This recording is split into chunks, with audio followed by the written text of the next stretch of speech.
before you go Sure, off, well, I know you're going to go off, and I don't mind you going that's off fine. because that's what we're here for. But before you go off completely, what is the thing that makes you the most angry about this entire process if you had to pick one thing? The misinformation and people, and I'm just kind of been going back and forth on my Twitter timeline today, and just people. I think the biggest argument that people, okay, this is the thing that makes me the most upset. I'm going to refine it a little bit better. People who go on Twitter, Facebook, whatever, and then they'll say, "Oh, it's millionaires fighting against billionaires." Uh, I don't care about them, the F them, whatever. Obviously, you do care about them. You went on to say this. Obviously, you went on to say that you're boycotting or whatever. I'm not going to boycott. I love the NFL, and I love it. I don't care how long they get locked out for. And this is probably a bad thing, but I don't care how long they get locked out for. As soon as they come back, I'm back. They want to take a year off, fine. They want to take 2 years off, I don't care. I'm going to be back as soon as they're back because it is the best product in the world in terms of of sports, and that's just my opinion. The thing that makes it so is the players. I think. I mean, I don't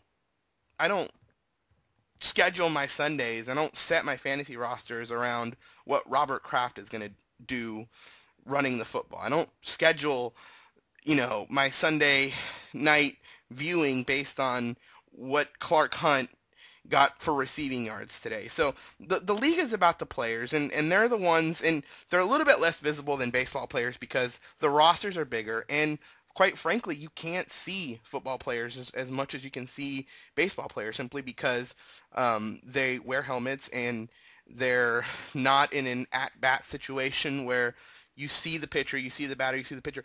That psychologically, I think, is a lot more conducive to people knowing that baseball players are a talent and football players are, I don't want to say they're more of a talent, but they're just as important of a talent to their sport as baseball players are to their sport. So, when people come on and, talk about, oh, well, I don't care about this, what about me, spoiled rich kids or whatever. Yeah, it's a lot of money. You know why it's a lot of money? Because it's the most popular sport in America.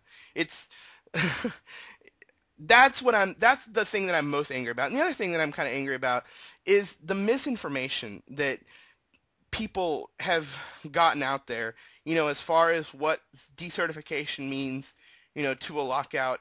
I'm not completely in in the know of what's going to happen, but what's going to happen with this situation is they're going to court on Monday as soon as possible with the fact that the lockout happened at midnight, happened 16 minutes ago, and they're going to tell the Eighth District Court of Minnesota the lockout's not possible because we're not an actual union. We weren't an actual union as of 5 o'clock. So when you locked us out, there was no there was no reason to lock us out. So it could get really interesting in terms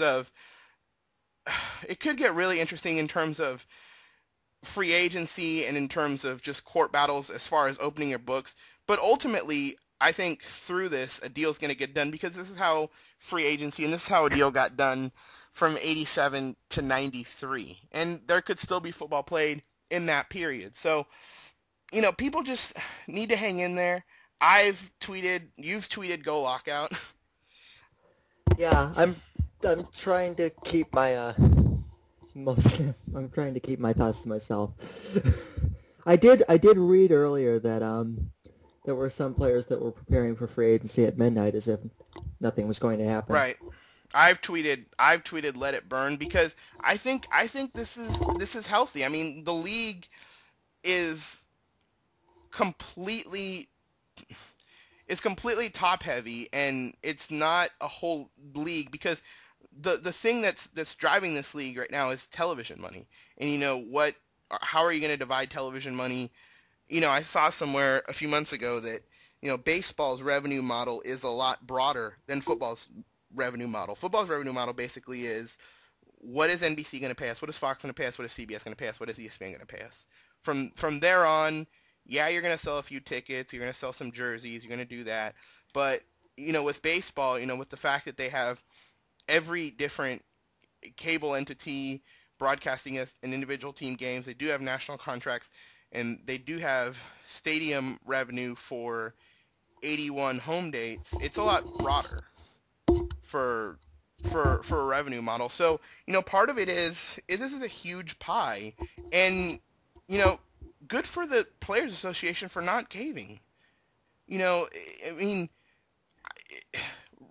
yeah, it would have been nice to see them get a deal, but I also don't want to see them getting screwed over just so we can have some sort of deadline, some sort of arbitrary deadline. I mean, we've already ruined the Super Bowl. We've already ruined free agency to some extent. We've already done all that stuff. We've already been talking about a work stoppage for 2 years. We've been operating without a salary cap for the last year. So things have already been happening differently. There's already people have been talking. There's already been whispers. People know what's going on, And today, a lot of people got very upset at the action, but it's just a legal maneuver.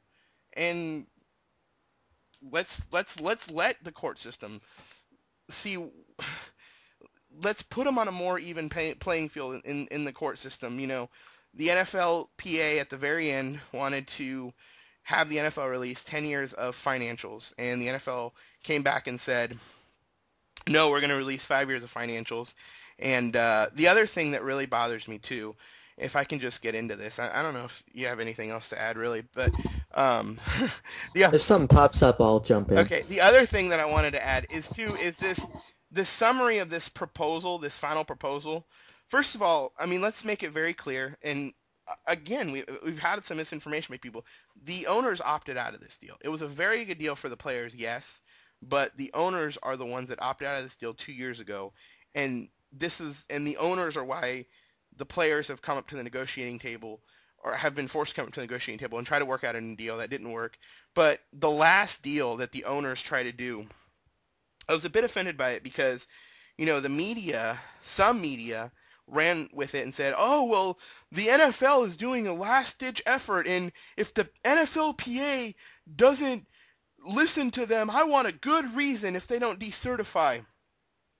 Well, first of all, like, for example, I'm reading the summary of the NFL proposal, the NFLPA. They were talking about splitting the difference that they had from actual hard numbers. They were guaranteeing up to $1 million of player salary for the contract year after his injury, like injury settlements and stuff like that. Immediate implementation of changes. They're going to reduce like OTAs and stuff like that. And then the other thing they were talking about keeping the 16-game schedule, not going to the 18-game schedule, but it was only for 2 years. And not a lot of people were reporting that. They were just saying, oh, well, the NFL was going to keep the 16-game schedule. Why didn't the NFLPA keep it? It's a 2-year thing.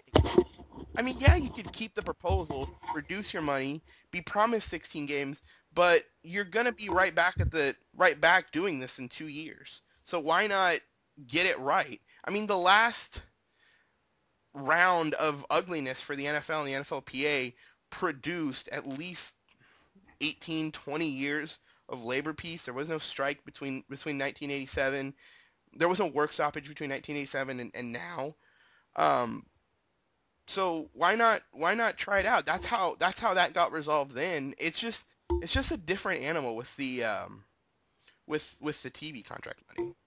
On the topic of this, I'm on Pro Football Talk right now. Oh, are they going? I needed to refresh that.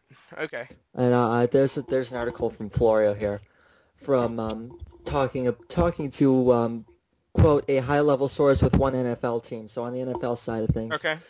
Talking about that last-ditch offer comparatively that you were talking about. Right.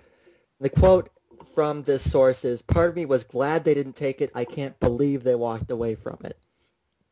And it does sort of outline some of the stuff, an agreement to defer the debate regarding whether the regular season should be expanded, significant concessions regarding player safety, an offer to use third-party arbitration for appeals of violations of the substance abuse policy and the steroids policy. The summary doesn't provide many details regarding the revenue split, which highlights that money was the primary sticking point and that the league didn't feel particularly compelled to boast about the specifics of the offer. So, Right. I think Well, it's interesting that I mean, it's not surprising, but it's interesting. The NFL people, I can't believe they turned that down. yeah, and I mean, something that, per club cash minimum, spending 90% of the salary cap over 3 seasons. Again, we're talking about something for a very limited amount of time as opposed to, a more long-term solution. I think what the NFL and NFL Players Association, or what the NFL wanted originally, was a 5-year deal, and now they're doing their last ditch effort was either a 2-year deal and a 3-year deal kind of mixed together, but you kind of had negotiations on those issues in between. So, I mean, yeah, the players could have taken it. They also had a reputation. I think DeMaurice Smith, he didn't really want to say this, but I think he made it pretty clear with his actions today and just with his actions in the last couple of years, or in the last couple of months, that he like there's a perception, and it's true, but there's a perception that the Major League Baseball Players Union is stronger than dirt, and the NFLPA would fold at any time, and they're not missing game checks yet, so they may still fold at the beginning of the season, but at least they're doing something a little bit different. Oh, well, uh, hockey players didn't decertify. No, they just got locked out for a year. And then when they were missing a year's worth of game checks, yes, of course they're going to cave.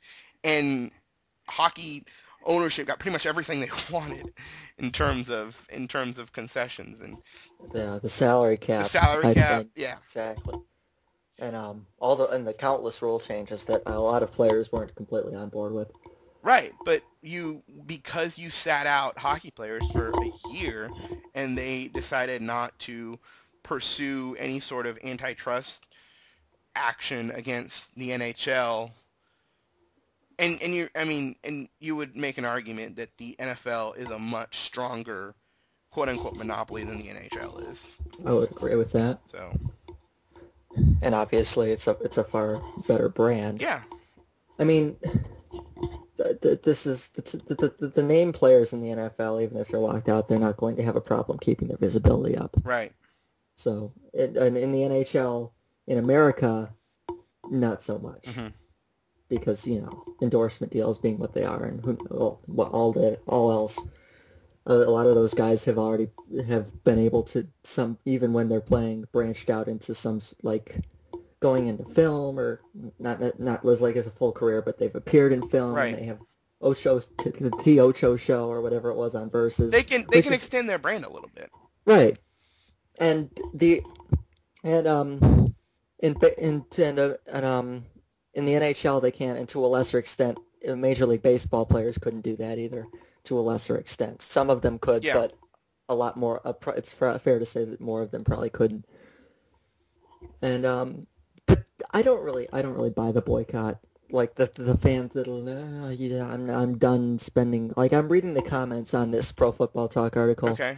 I'm like reading Twitter right now, and Yeah, and one of them says, as a fan, I have no problems finding other ways to spend my share of the contribution toward the $9 billion pie. I don't buy that. I think they'll come back if they don't miss any games. yeah, I'm A making lot it of very people- clear that I'm coming back. I love Yeah. this game. I'm coming back. A lot of people forget that Major League Baseball came dangerously close to having a work stoppage in 2002. Was this decade? Yeah. And I mean, dangerously close. It was an 11th hour settlement, really, and it was during the season. But they got it done just before the CBA, the bargaining agreement would have expired. Hmm. They got it done. They didn't miss any games, and nobody missed a beat. Right. So it's Well, and if they don't miss any games, I don't see this as being any sort of long-term issue fan-wise right. here. Yeah, I mean, you might miss, some mini camps and, the draft and stuff like that, but Right. and that affects, hardcore fans like me, but Hmm. like this And is all this, huh? the casual fan base that just watches the games. The thing that I think they make most of their money off of, they'll be back. Yeah,